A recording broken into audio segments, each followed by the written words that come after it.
Ako po si Kenneth Gatchalian. Sa aking karera, pinamunuan ko ang iba't ibang kumpanya. Sa pagiging negosyante, natutunan ko ang halaga ng bawat pisong pinaghirapan. Isang prinsipyong patuloy kong isinasabuhay. Isusulong natin ang mga proyekto na maghatid ng benepisyo at mapapakinabangan ng bawat Valenzuelano sa kanilang pang-araw-araw na pamumuhay. We can do more upang tiyakin na ang mga binabayaran na buwis ay mapupunta sa mga proyekto na mag-aangat sa kalidad ng ating pamumuhay.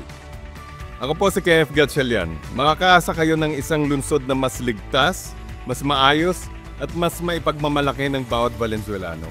Para sa unang distrito ng Valenzuela, we can do more.